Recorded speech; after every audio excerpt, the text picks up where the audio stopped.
வணக்கம். தந்தையின் பாட்காஸ்ட் செய்திகளை வாசிப்பது அஞ்சலி. முதலில் தலைப்புச் செய்திகள். முதலமைச்சர் ஸ்டாலின் இன்று பீகார் புறப்பட்டு செல்கிறார். பாட்னாவில் நடைபெறும் எதிர்க்கட்சித் தலைவர்களின் ஆலோசனைக் கூட்டத்தில் நாளை பங்கேற்கிறார். தமிழ்நாட்டின் புதிய டிஜிபியை தேர்வு செய்ய டெல்லியில் இன்று ஆலோசனை. சஞ்சய் அரோரா, சங்கர் ஜிவால் உள்ளிட்ட 12 பேரின் பெயர்கள் பரிசீலனை. இன்று முதல் 500 டாஸ்மாக் கடைகளை மூட தமிழக அரசு நடவடிக்கை. மக்களை திசை திருப்பவே அறிவிப்பு என அதிமுக முன்னாள் அமைச்சர் ஜெயக்குமார் விமர்சனம்.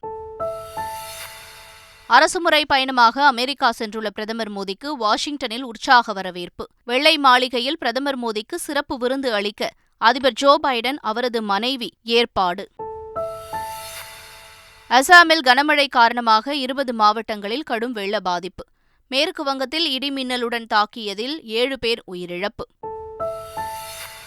அட்லாண்டிக் கடலுக்குள் 5 பேருடன் மாயமான சுற்றுலா நீர்மூழ்கி கப்பல்.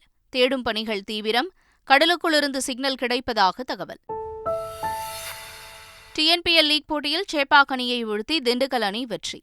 மற்றொரு லீக் போட்டியில் திருச்சி அணியை கோவை அணி வீழ்த்தியது. இனி விரிவான செய்திகள். பீகார் முதலமைச்சர் நிதிஷ்குமார் தலைமையில் நாளை பாட்னாவில் எதிர்க்கட்சிகளின் மெகா கூட்டம் நடைபெறவுள்ளது.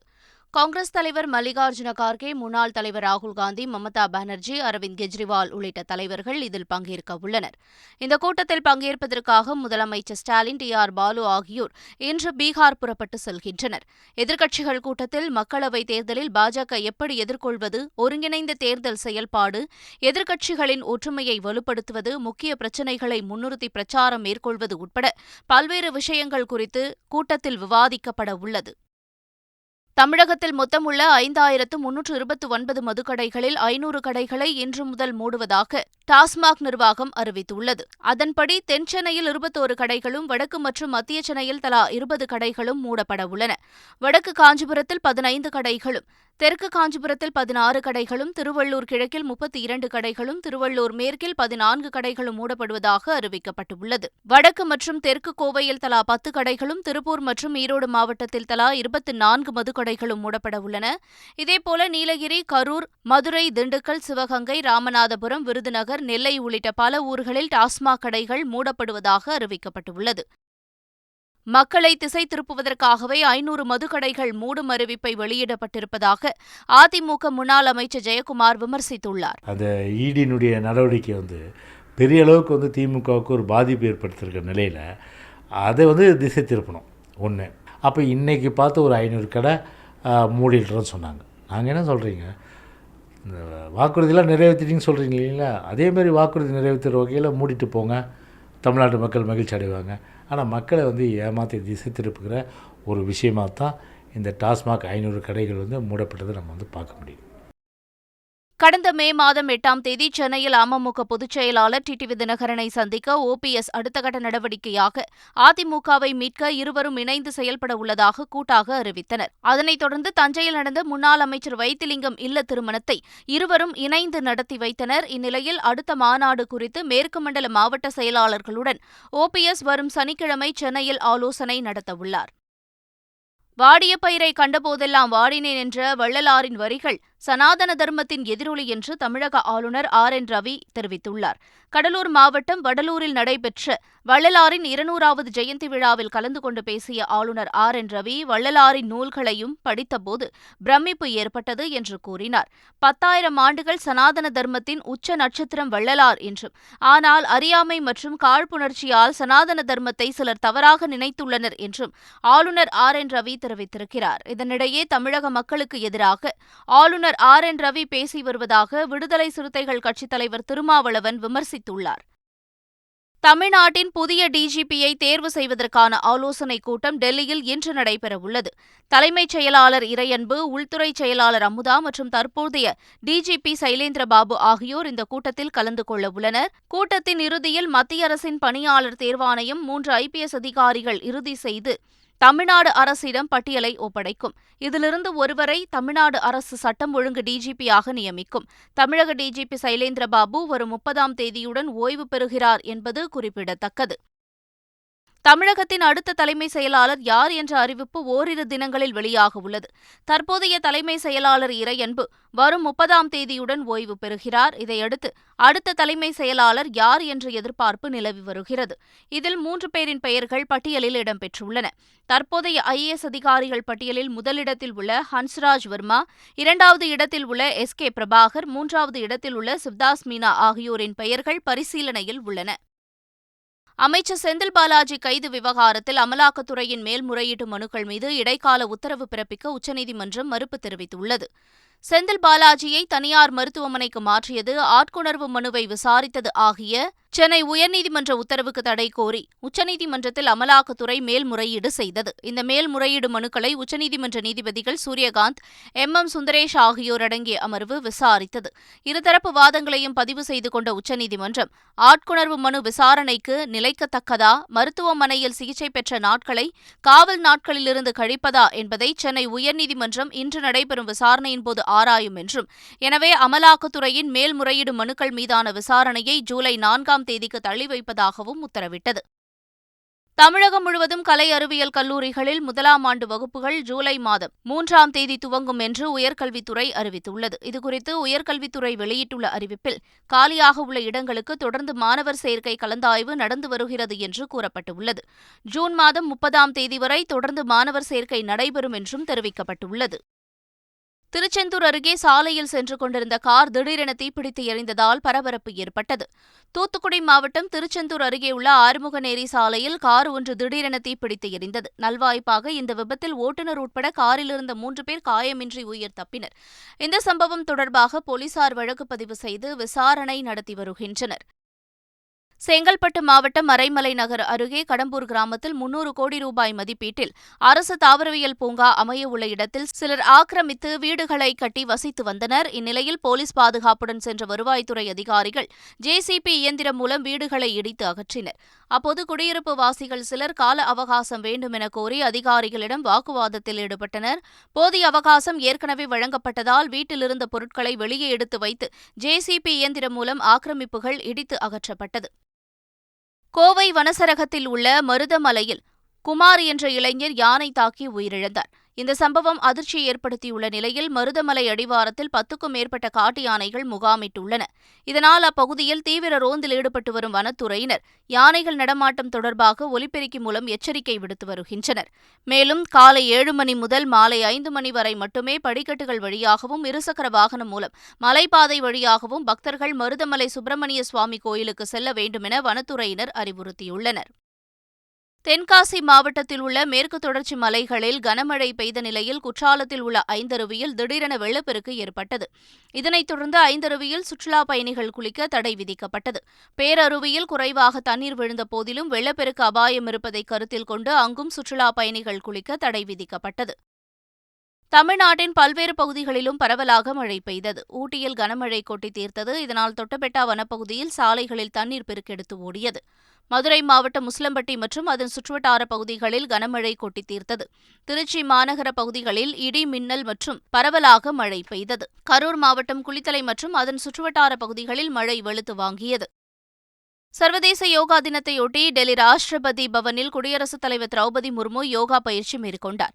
இதேபோல நாடு முழுவதும் யோகா நிகழ்ச்சிகள் நடைபெற்றன. இதில் ஆயிரக்கணக்கான மக்கள் கலந்து கொண்டு யோகாசனம் செய்தனர். அந்தமான் நிக்கோபார் தீவில் போர்ட் பிளேயர் நகரில் உள்ள அரசு மேல்நிலைப் பள்ளியில் நடைபெற்ற யோகா நிகழ்ச்சியில் தாம் பங்கேற்றதாக மத்திய இணையமைச்சர் முருகன் ட்விட்டர் பதிவில் குறிப்பிட்டுள்ளார்.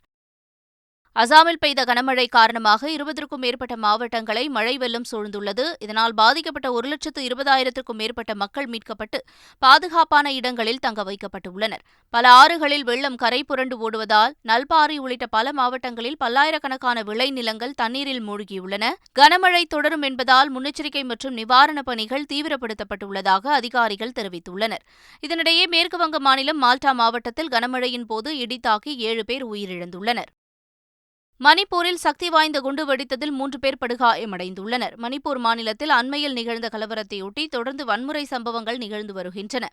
இந்த நிலையில் மணிப்பூரின் குவாக்டா என்ற இடத்தில் சக்தி வாய்ந்த குண்டு வெடித்ததில் 3 பேர் படுகாயமடைந்துள்ளனர். பூகாவ் சாப், இகாய் மற்றும் குவாக்டா இடையேயான இணைப்பு பாலத்தை தகர்ப்பதற்காக அந்த குண்டு வைக்கப்பட்டதாக கூறப்படுவது குறிப்பிடத்தக்கது. இதனிடையே கலவர பூமியாக மாறியுள்ள மணிப்பூரில் மக்கள் அமைதியை காக்க வேண்டும் என்று காங்கிரஸ் முன்னாள் தலைவர் சோனியா காந்தி உருக்கமாக வேண்டுகோள் விடுத்துள்ளார். பஞ்சாப் மாநிலத்தில் ஆற்றில் விழுந்து உயிருக்கு போராடிய பெண்ணை மீட்ட தமிழக ராணுவ வீரர் நவநீத கிருஷ்ணனை ராணுவ தலைமை தளபதி மனோஜ் பாண்டே நேரில் அழைத்து பாராட்டி விருது கொடுத்தார். மதுரை மாவட்டம் அலங்காநல்லூர் ஐயூர் கிராமத்தைச் சேர்ந்த நவநீத கிருஷ்ணன் பாட்டியாலாவில் உள்ள ராணுவ மருத்துவமனையில் பணியாற்றி வருகிறார். அவர் கடந்த 16ஆம் தேதி பக்ரா ஆற்றில் நீரில் அடித்து செல்லப்பட்ட பெண்ணை தண்ணீரில் குதித்து காப்பாற்றினார். இதையடுத்து நவநீத கிருஷ்ணனை ராணுவ தலைமை தளபதி மனோஜ் பாண்டே நேரில் அழைத்து பாராட்டி விருது கொடுத்துள்ளார். இது தாய்மண்ணுக்கு சமர்ப்பணம் என்று ராணுவ வீரர் நவநீத கிருஷ்ணன் கூறினார். ராணுவ வீரர் நவநீத கிருஷ்ணனுக்கு முதலமைச்சர் ஸ்டாலின் பாராட்டு தெரிவித்துள்ளார். இதுகுறித்து அவர் வெளியிட்டுள்ள டுவிட்டர் பதிவில், இன்னல் நேரும் தருணத்தில் தன்னுயிர் பாராமல் பஞ்சாப் மாணவியின் உயிரை காப்பாற்றிய ராணுவ வீரர் நவநீத கிருஷ்ணனை பாராட்டுகிறேன் என்று குறிப்பிட்டுள்ளார். அமெரிக்காவிற்கு 4 நாட்கள் அரசுமுறை பயணமாக சென்றுள்ள பிரதமர் நரேந்திர மோடி ஐநா சபை தலைமையகத்தில் நேற்று நடைபெற்ற சர்வதேச யோகா தின நிகழ்ச்சியில் கலந்து கொண்டார். அப்போது பேசிய பிரதமர் மோடி, யோகா என்றால் ஒன்றிணைவது என்றும் அனைவரும் ஒன்றிணைவது யோகாவின் மற்றொரு வடிவத்தின் வெளிப்பாடு என்றார். இந்தியாவின் பழமையான பாரம்பரியமான யோகா உலகளாவிய ஒன்று என்றும் பிரதமர் மோடி தெரிவித்தார். யோகா உடற்பயிற்சி அல்ல என்றும் அது ஒரு வாழ்க்கை நெறிமுறை என்றும் யோகாவை தனிநபராகவோ குழுவாகவோ சேர்ந்து செய்யலாம் என்றும் யோகாவின் சக்தி என்ன என்பதை உலகத்திற்கு தெரிவிப்போம் என்றும் பிரதமர் நரேந்திர மோடி தெரிவித்தார். பின்னர் அனைவருடனும் பிரதமர் நரேந்திர மோடியும் யோகா பயிற்சி மேற்கொண்டார். இந்த நிகழ்ச்சியில் ஐக்கிய நாடுகள் சபை தலைவர் கசாபா குரேஷி, ஹாலிவுட் நடிகர் ரிச்சர்ட் கெரே உள்ளிட்ட பலர் கலந்து கொண்டனர். அமெரிக்கா நியூயார்க் நகரில் பிரதமர் மோடி தலைமையில் நடைபெற்ற யோகா நிகழ்ச்சியில் 180 நாடுகளைச் சேர்ந்தவர்கள் பங்கேற்றனர். யோகா நிகழ்ச்சியில் அதிக நாட்டைச் சேர்ந்தவர்கள் பங்கேற்றதால் கின்னஸ் நிறுவனம் சார்பில் உலக சாதனை படைத்ததாக பிரதமர் நரேந்திர மோடியிடம் சான்றிதழ் வழங்கப்பட்டது. அமெரிக்கா சென்றுள்ள பிரதமர் மோடி நியூயார்க் நிகழ்ச்சிகளை முடித்துக் கொண்டு அதிபர் ஜோ பைடனை சந்திக்க வாஷிங்டன் புறப்பட்டு சென்றார். பிரதமர் மோடி சென்ற விமானம் வாஷிங்டனில் தரையிறங்கியபோது மழை பெய்தது. மழையில் நனைந்தபடி விமானத்திலிருந்து இறங்கிய பிரதமர் மோடியை 2 குழந்தைகள் பூங்கொத்து கொடுத்து வரவேற்றனர். பின்னர் இந்திய அமெரிக்க தேசிய கீதங்கள் இசைக்கப்பட்டு பிரதமர் மோடிக்கு வரவேற்பு அளிக்கப்பட்டது. அப்போது கொட்டும் மழையில் நனைந்தபடி நின்று பிரதமர் மோடி அரசு மரியாதையை ஏற்றுக்கொண்டார். பின்னர் வாஷிங்டனில் தம்மை வரவேற்க காத்திருந்த அமெரிக்க வாழ் இந்திய மக்களை சந்தித்த பிரதமர் மோடி கையசைத்து மகிழ்ந்தார். அரசுமுறை பயணமாக அமெரிக்கா சென்றுள்ள பிரதமர் மோடிக்கு அதிபர் ஜோ பைடனும் அவரது மனைவியும் விருந்து அளித்து சிறப்பிக்க உள்ளனர். இதையொட்டி வாஷிங்டனில் உள்ள வெள்ளை மாளிகையில் பணிபுரியும் சமையல் வல்லுநர்கள் விதவிதமான உணவு தயாரித்து பரிமாற உள்ளனர். இதுகுறித்து அமெரிக்க அதிபர் மனைவி ஜில் பைடன் முன்னிலையில் செய்தியாளர்களிடம் பேசிய தலைமை விருந்து உபசரிப்பு அலுவலர், விருந்தில் பரிமாறப்படவுள்ள விதவிதமான உணவுகளின் மாதிரிகளை அறிமுகம் செய்தார். சோளம், திணை உள்ளிட்டவற்றால் செய்யப்பட்ட சிறப்பு உணவுகள் பரிமாறப்படும் என்றும் பிரதமர் மோடிக்கு விருந்தளித்து உபசரிக்க ஆவலுடன் தாங்கள் காத்திருப்பதாகவும் அவர் கூறினார். அட்லாண்டிக் கடலில் மூழ்கிய டைட்டானிக் கப்பலின் சிதைந்த பாகங்களை காண கடலுக்கடியில் சென்றபோது மாயமான சுற்றுலா நீர்மூழ்கி கப்பலை தேடும் பணிகள் தொடர்ந்து நடைபெற்று வருகின்றன. கனடாவிலிருந்து கடந்த 16ஆம் தேதி கடலுக்குள் சென்ற அந்த நீர்மூழ்கி கப்பலில் 5 பேர் பயணம் மேற்கொண்டுள்ளனர். கடலின் ஆழத்தில் சென்ற நீர்மூழ்கி கப்பலின் சிக்னல் துண்டிக்கப்பட்ட நிலையில் கனடா, அமெரிக்க கடற்படையினர் மாயமான நீர்மூழ்கி கப்பலை தேடும் பணியில் தொடர்ந்து ஈடுபட்டுள்ளனர். இந்நிலையில் கடலின் ஆழத்திலிருந்து பயங்கர சத்தத்துடன் சிக்னல் கிடைப்பதாக தகவல் வெளியாகியுள்ளது. அது மாயமான நீர்மூழ்கி கப்பலிலிருந்து வருகிறதா என தேடுதல் பணி நடைபெற்று வருகிறது. நீர்மூழ்கி கப்பலில் கொண்டு செல்லப்பட்ட ஆக்ஸிஜன் தீர்ந்துவிடும் என்பதால் அதில் பயணம் செய்த 5 பேரையும் உயிருடன் மீட்க விமானம் மற்றும் கப்பல்கள் மூலம் மீட்பு நடவடிக்கைகள் தீவிரப்படுத்தப்பட்டுள்ளது.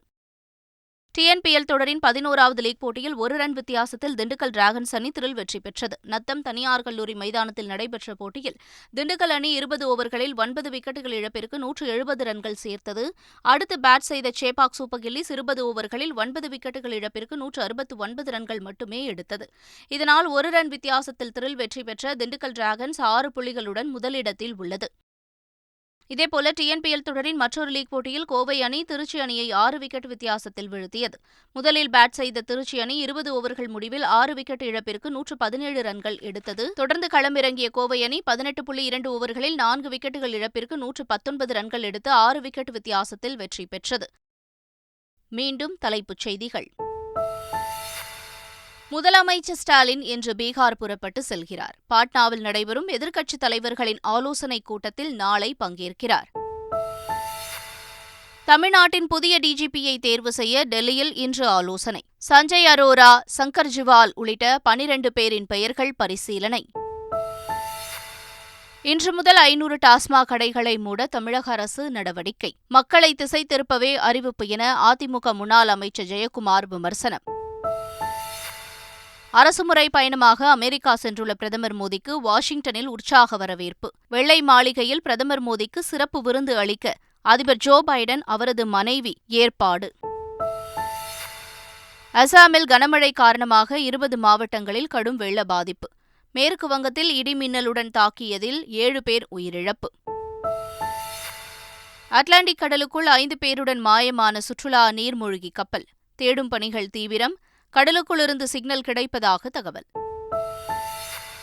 டிஎன்பிஎல் லீக் போட்டியில் சேப்பாக் அணியை வீழ்த்தி திண்டுக்கல் அணி வெற்றி. மற்றொரு லீக் போட்டியில் திருச்சி அணியை கோவை அணி வீழ்த்தியது. இத்துடன் தந்தையின் பாட்காஸ்ட் செய்திகள் நிறைவடைகின்றன.